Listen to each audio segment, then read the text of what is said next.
Hey guys, welcome back to Car System Installation. So we're going to show you how to power up a battery pack on a BMW X3 2021. You can use these same connections to power up your dash cam directly, or if you want to use it with a battery pack, up to you. The manufacturer offers those fuse taps. Obviously we will not use it, we will show you how to install it properly, not with the fuse taps, with proper soldering, a relay system and everything that needs to have it installed. So stay tuned.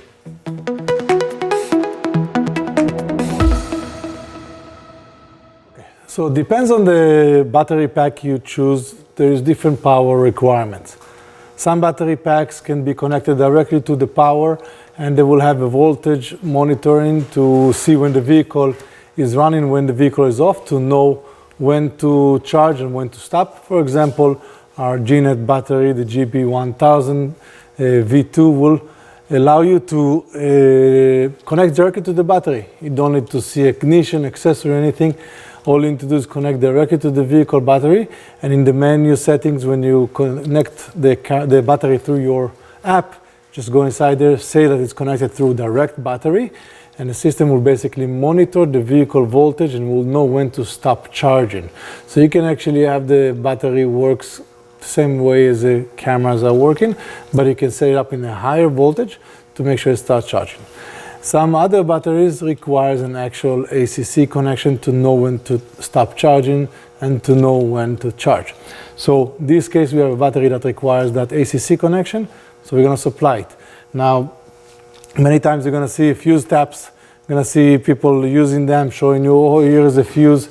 With BMW vehicles and many new vehicles from Toyota, Hondas, BMWs, Mercedes, push button vehicles and new electronics, when you connect with a fuse tap to the wrong fuse or something that will give you a feedback, you're basically creating an overload on the same fuse, but you also can cause a feedback. Feedback means that they might not have the ignition completely off, and you would not know that until you drain your car battery.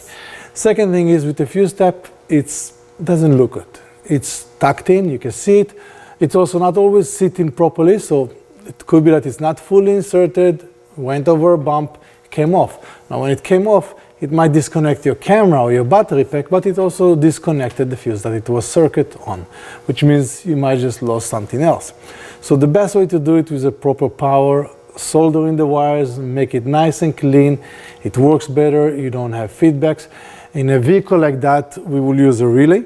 Basically, we will not have a direct tap into the accessory.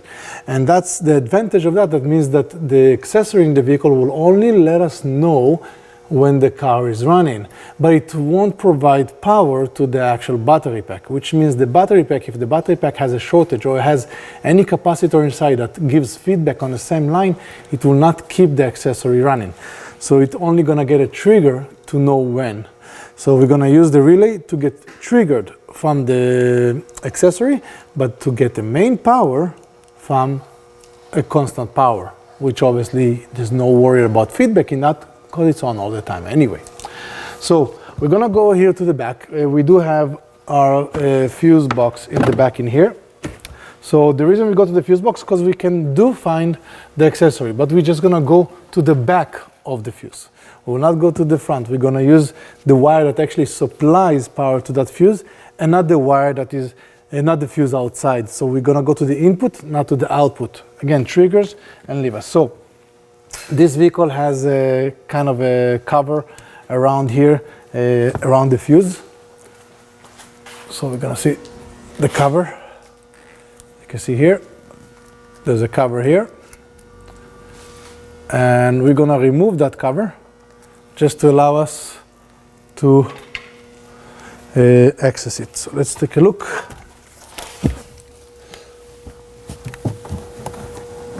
So the cover is mounted. It seems like it has a few clips that are holding it.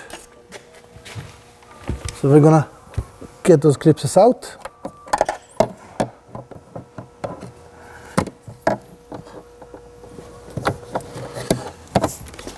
Now you can remove just one side and just tack it to the other side.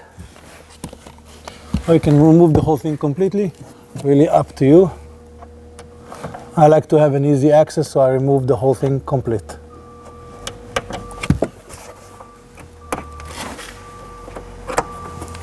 Okay. Okay, like this. Now, there is a part of that fabric actually goes around one of the plastics in here. So basically there's a screw that holds this piece to the body. So you're just gonna unscrew it. Instead of ripping off the fabric, you're just gonna unscrew it.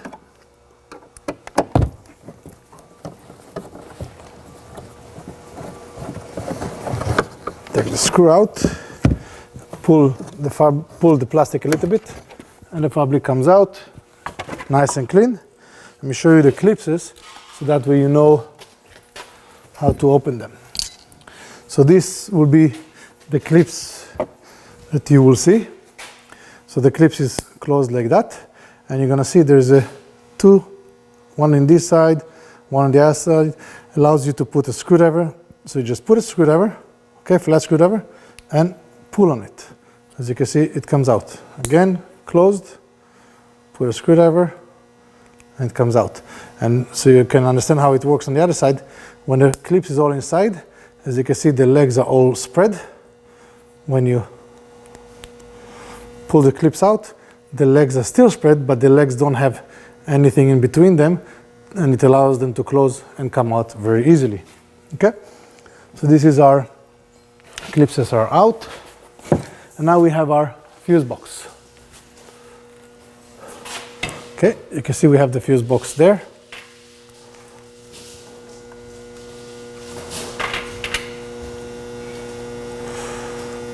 Okay, now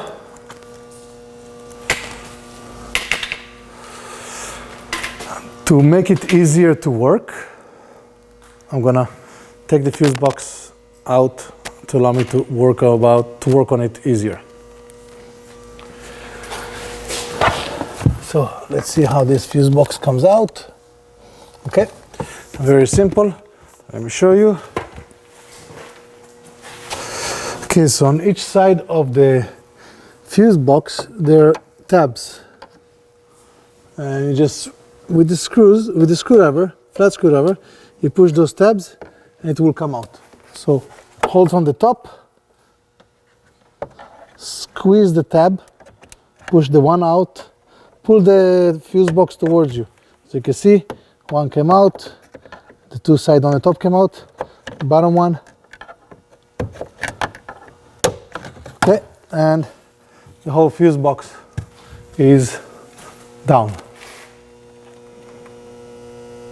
Okay, so now we have an access to the fuse box. So we have removed the fuse box, we have an access to the fuse box. This is our fuse box. You can see the back of it, all the wires are here. We can easily access them, easily connect them, easily do what we want.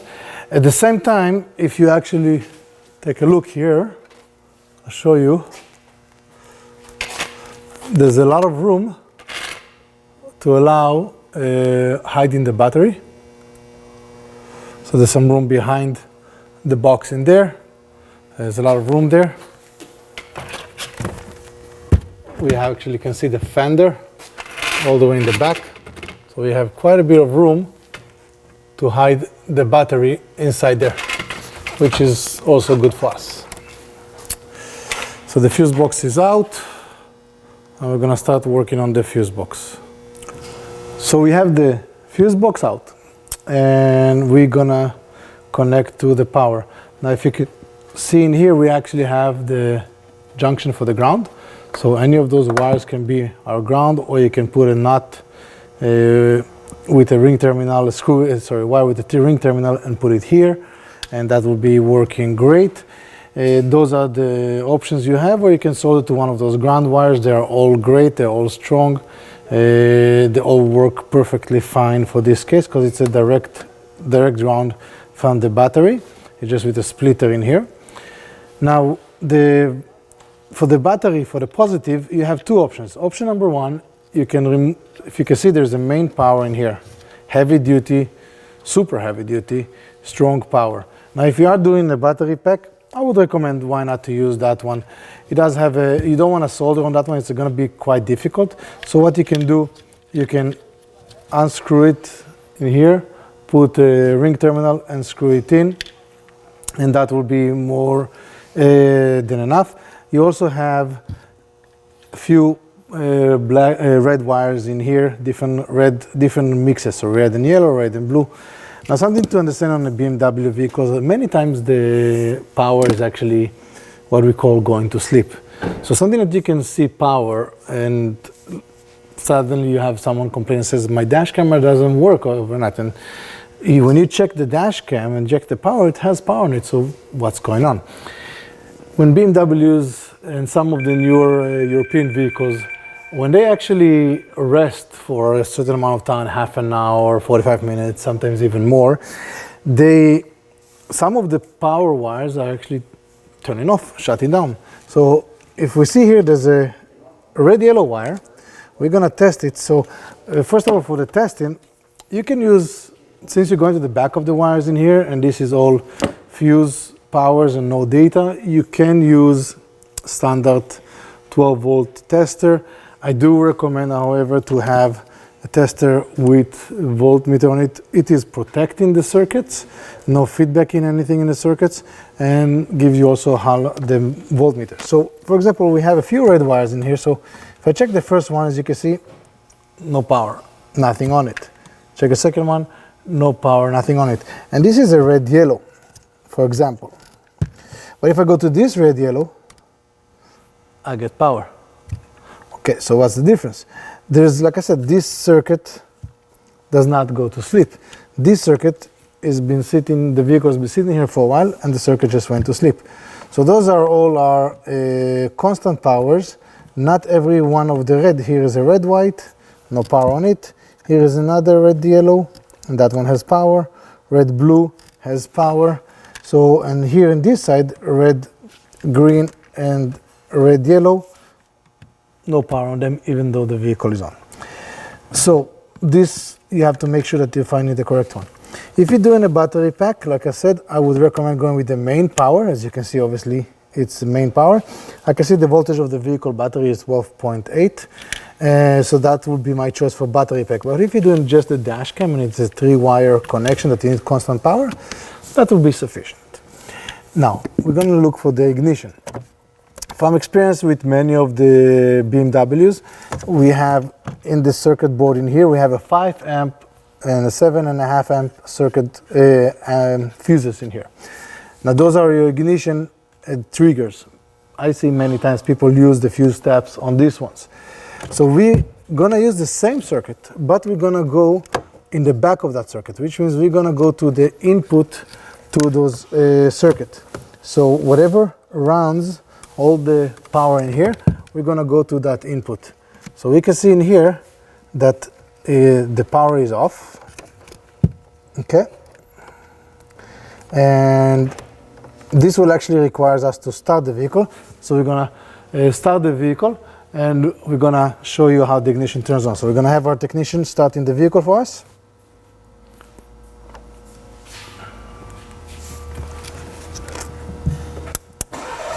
As you can see, we have power on that line. Turn the ignition off, please. Ignition off, please. And you can see the ignition is off. And in a second or two, we're going to have the power disappears. So this one is great for us to use as a trigger for our relay. So it's a green wire in a purple connector on the bottom of the fuse box. I've been doing a lot of the BMWs and all of them seems like to have the same location, same trigger, but always test it because every vehicle might be different. This is a new 2021 BMW X3. So we're gonna go to that circuit. So right now what we're gonna do, I'm just gonna expose the wires to give me as easy access so I can solder the wires on it. Now I usually like to I recommend, highly recommend to have your connection as far as possible from the connector. And the reason is very simple. When you expose wires, especially skinny wires, they could break. And if you break a wire very close to the connector, very, very difficult to fix it. If you break it too short, you might have to unpin the wire completely and put a new one. When you are doing that far away from the connector, if the wire breaks, all you have to do, you have to just resolder it and extend it if needed, but no worried about having any issue of losing that wire or having too many complications of putting it back in place. Just solder the wire that broke off. Now, since there's a few wires here that are green, I'm exposing the tape completely so I can confirm this is the one I've tested, and I'm just going to go to that wire. So I'm going to go to that wire. That will be my trigger for the relay. Now for the ground,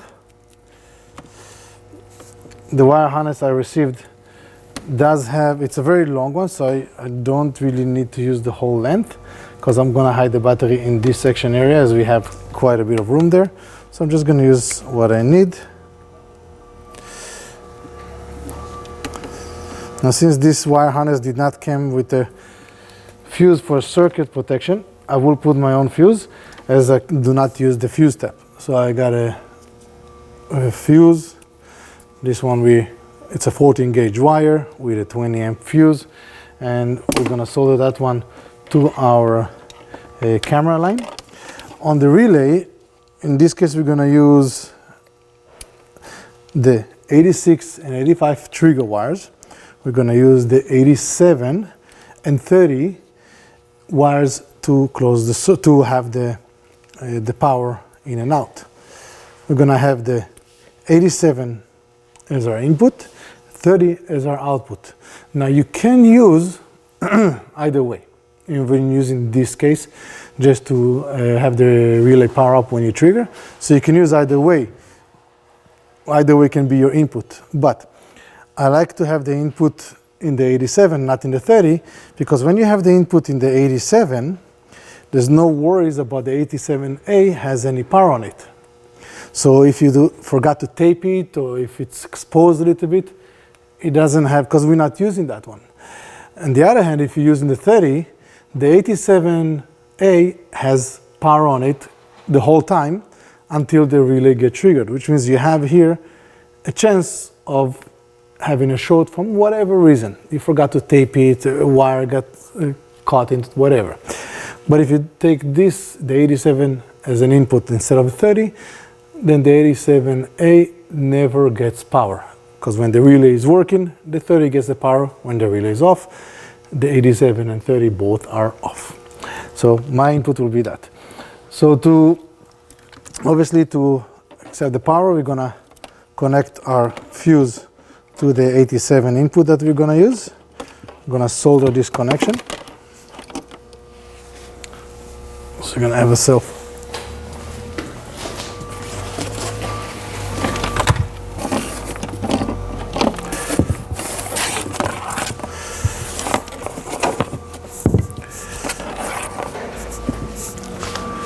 Okay, to avoid any damage to the carpet, I brought a piece of cardboard. I'm gonna use that to solder, to have above, just under my wire, so that way I don't have any soldering. If it drips into the cardboard, I don't care. If it drips into the vehicle liner, that will not be a nice result. So we have that one. Pour it up. I'm gonna close it with the electrical tape.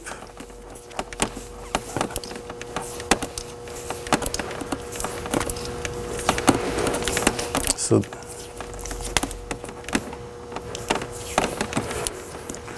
this section is fused.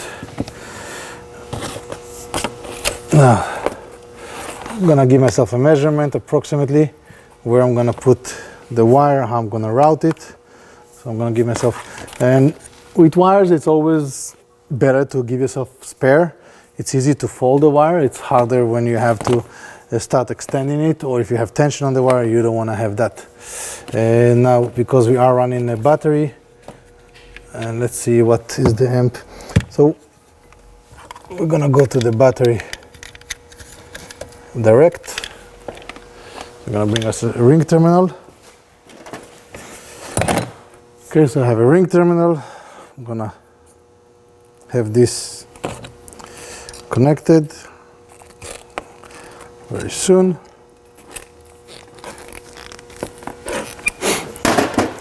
I'm gonna disconnect the ring.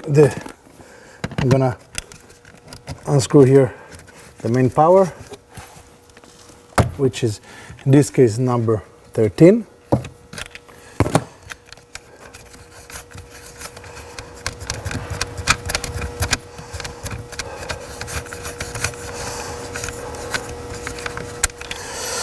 Okay, gonna put my ring terminal nice from the side in here to here.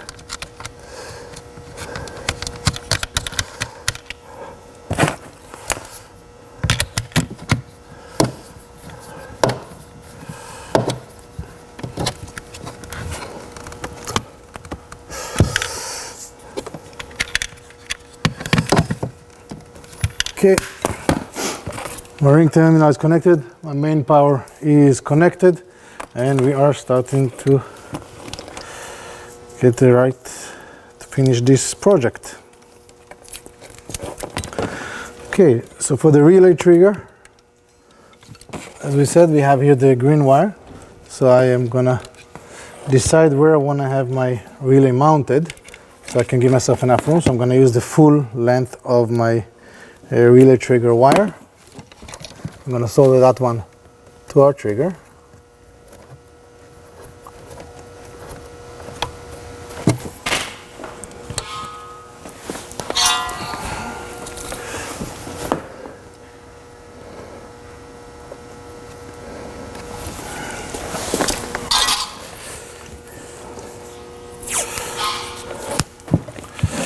Now we have two connections that we need to do extra. So we have to connect the ground wire.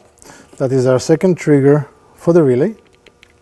But at the same time also we're going to use the ground for the battery pack.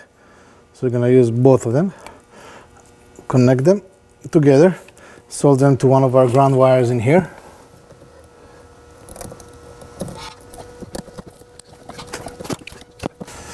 Okay, so we have the ground wire to the vehicle ground, which is our best one. If you can't find a ground junction, you can always drill a bolt to the right place, but just make sure you clean the paint a little bit before you drill into it, and using the proper connections to do it. Okay. So this is all soldered. So we have our ground, we have our trigger, and now for the last part is our positive for the camera, the positive for the battery pack. So the positive for the battery pack connect to our relay leg number 30. I soldered that part.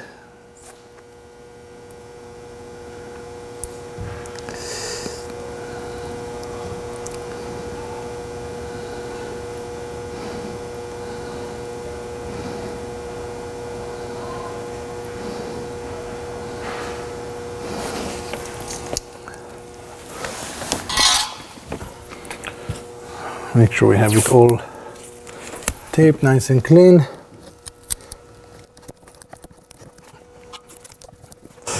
And that's it.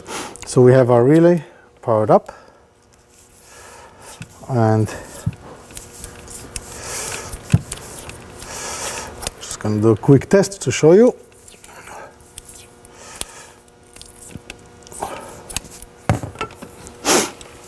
Okay, so we have our input at leg number 87.